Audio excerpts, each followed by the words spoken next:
Welcome to MSR7 news. Mulugu జిల్లాలో junior doctors ఆందోళన, విధులు బహిష్కరించి ర్యాలీ నిర్వహించిన junior doctors. Mulugu area hospital నుండి గాంధీ చౌక్ వరకు ర్యాలీ, గాంధీ విగ్రహానికి వినతి పత్రం అందజేత. కోల్కతాలో మహిళపై అత్యాచారం చేసి హత్య చేసిన నిందితులను శిక్షించాలంటూ డిమాండ్. కలకత్తాలో జరిగిన అత్యాచారానికి వ్యతిరేకంగా దేశమే కాదు ప్రపంచమంతా ర్యాలీలు తీస్తున్నారు.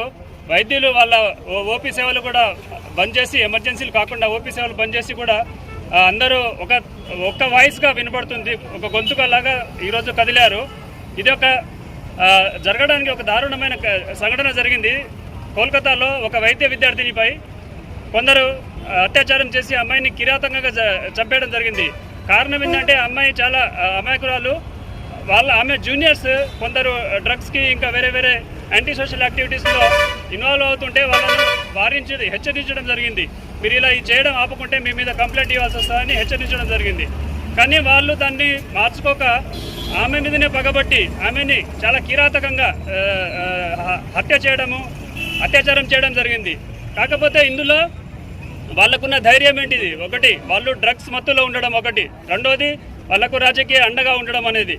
ఈ రెండింటిని మీద కేంద్ర ప్రభుత్వం దృష్టి పెట్టి, ఒకటి, దేశంలో జరుగుతున్న సరఫరా అవుతున్న ఈ మత్తు పదార్థాలను అరికట్టడము, రాజకీయ ప్రోద్బలంతో జరుగుతున్న అత్యాచారాలను అరికట్టడము చేయాలని ఈరోజు ప్రపంచమంతా ఒక వేదికగా మాట్లాడుతున్నాము. Thank you.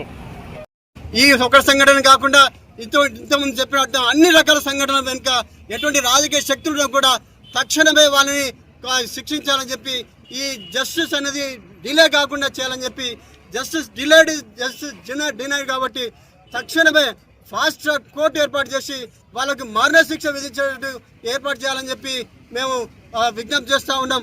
గుజరాత్లో జరిగినట్టు, బిల్కిస్ బాను కేసులో జరిగినట్టు ఈ రాజకీయ పార్టీల అండదండలు ఉండి వాళ్ళను ఒక మంచి ప్రవర్తన గల నేరస్తులుగా గుర్తించి వాళ్ళను 11-12 మందిని విడిపించినట్టు ఇంకా ఏ రాజకీయ నాయకులు ఇటువంటి నేరానికి పాల్పడదని చెప్పి ఈ సందర్భంగా మేమందరం కూడా ముక్తకంఠంతో నిర్వహిస్తున్నాం. Thank you very much. 2వ సంవత్సరము చదువుతున్నటువంటి ఒక వైద్య విద్యార్థినిపై అతి కిరాతకంగా, అతి అరాచకంగా, ఒక మృగాన్ని చంపినట్టు అతి కిరాతకంగా అత్యాచారం చేసి హత్య చేశారు. ఇది ప్రతి ఒక్కరూ, వైద్యులు డాక్టర్లనే కాదు, ప్రతి ఒక్కరూ ఖండించవలసిన విషయం. ప్రతి ఒక్కరూ పోరాడి అసలు అత్యాచారం, హత్యలో నిందితులను వెంటనే శిక్షించాలని ప్రతి ఒక్కరూ రావాలి, రోడ్డుపైకి రావాలి, వాళ్ళ వాయిస్ వినిపించాలి.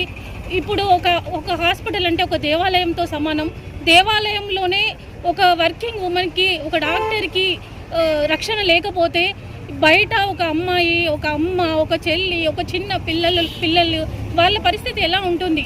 ప్రతి ఒక్కరం మనము ఈ అత్యాచారాలను ఖండిద్దాము. ఈ అత్యాచారం చేసిన ఎవరైనా సరే, ఈ సంఘటనే కాదు, ఇప్పుడు ఊళ్ళో ప్రతి ఒక్క ప్లేస్లో జరుగుతున్నాయి. ఈ రేప్ జరిగిన ప్రతి వ్యక్తిని అన్బెయిలబుల్ వారెంట్ ఇవ్వాలి.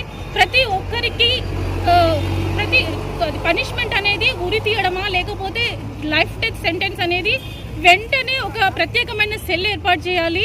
ప్రతి ఒక్కరూ భయపడాలి. ఒక అమ్మాయిని ముట్టుకున్నాము, ఒక అమ్మాయిని చూడాలంటేనే భయపడిన వాతావరణం కల్పించాలి. అలాంటి చట్టాలను తీసుకురావాలి. అమ్మాయిలకు సేఫ్టీ ఉంది, అమ్మాయిలు ఎక్కడైనా తిరగలరు అన్న అది అందరికీ కల్పించాలని ప్రభుత్వాలు, కేంద్ర రాష్ట్ర ప్రభుత్వాలు ఈ విధంగా ఆలోచన చేయాలని, ఇట్లాంటి చట్టపరమైన ఏమన్నా రాజ్యాంగంలో ఏమైనా ఉంటే అవి కూడా ఆర్టికల్స్ సరిదిద్దాలని నేను కోరుకుంటున్నాను. ధన్యవాదాలు.